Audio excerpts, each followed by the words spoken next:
Thanks a lot, and thanks for giving me the opportunity to address you on this topic. I think it's an important topic.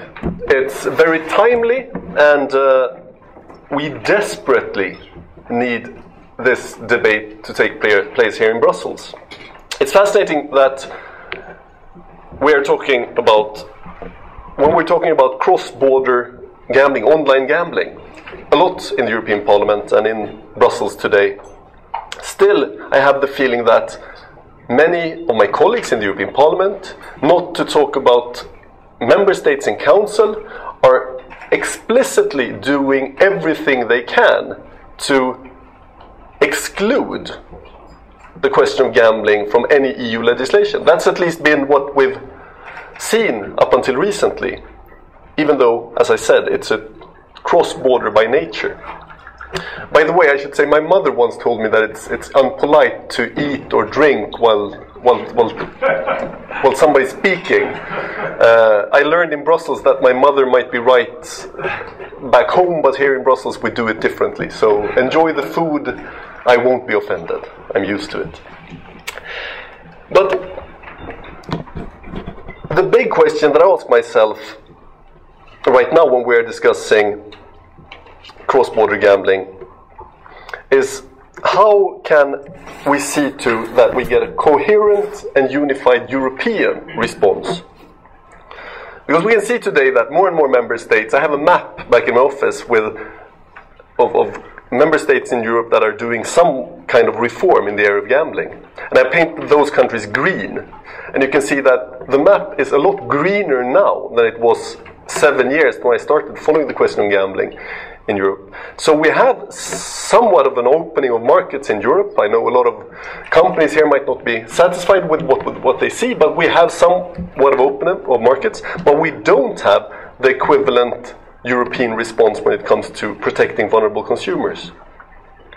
Next week in the European Parliament, though, we are voting in Strasbourg on the Parliament's response to the Green Paper on gambling that the Commission published.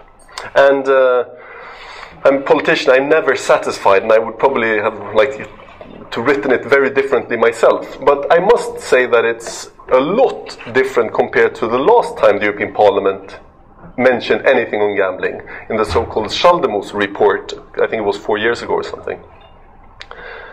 And in the European Parliament's response, for the first time we can see that the European Parliament asks the Commission to consider a legal framework and initiatives in the area of consumer protection around gambling. This is the first time the European Parliament would say such a thing, and I think it's a good opportunity to take that message forward and bring it to the Commission, to Commissioner Dalli and to Commissioner Barnier, because I think this should be a concern for both of them. I think there are at least 4 areas where I think the European Commission should consider to address consumer protection in the area of gambling. First of it is advertisement. I think that there is a question about how to advertise sensitive products such as a gambling service. Personally, for example, I get SMS from a gambling company. I've never visited their website. I don't know. I see their television commercials in Sweden, but they send SMS to me wanting me to gamble. I wonder, how the hell did they even get my phone number? They're not registered in Sweden. My cell phone is Swedish.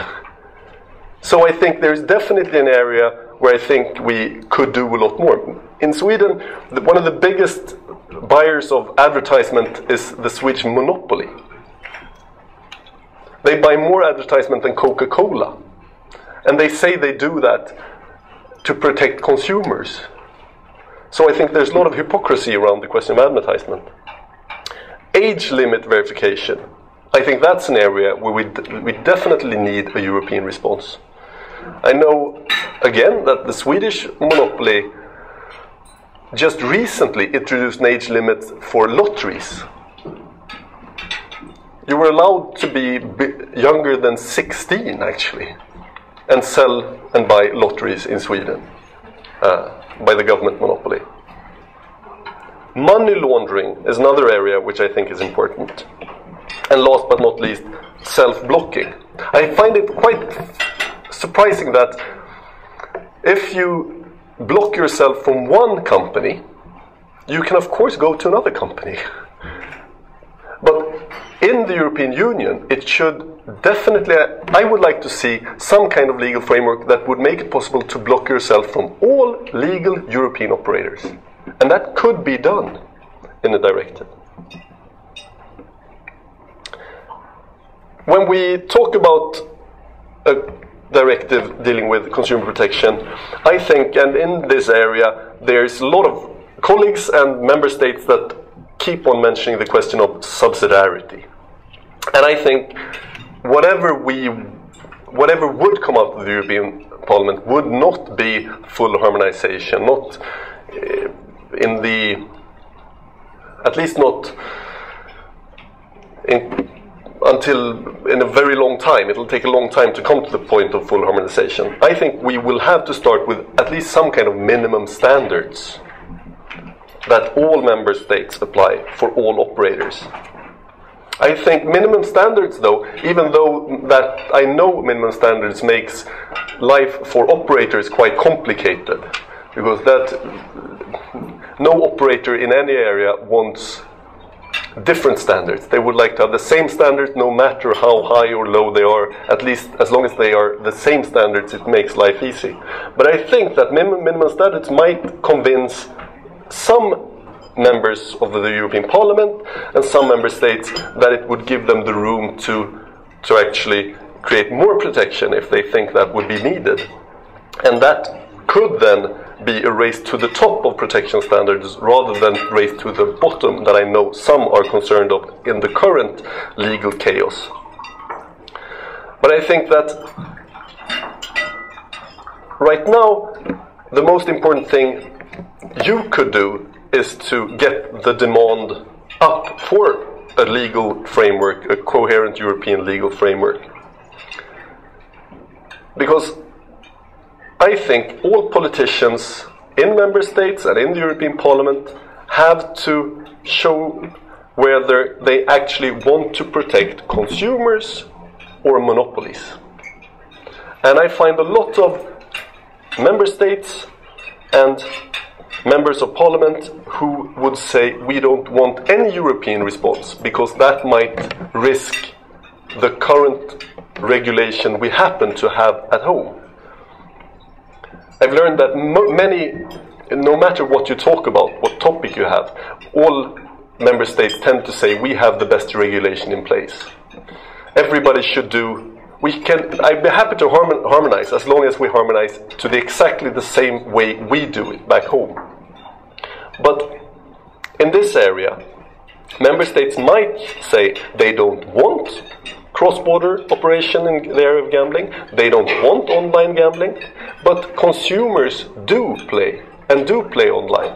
So trying to deny and somehow live in the past and pretend that we don't need any European response is actually letting those vulnerable consumers down.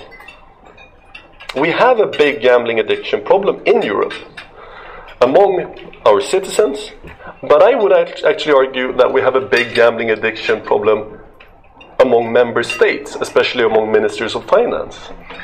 And I think that the risk we run is that ministers of finance rather would like to run either their own gambling operations or guarantee high revenue from different gambling operations and therefore oppose different initiatives to protect the consumers. So therefore, the biggest challenge we have today is probably to convince member states and members of parliament that vulnerable consumers are to protect vulnerable consumers are more important than to protect revenue from gambling. Thank you very much.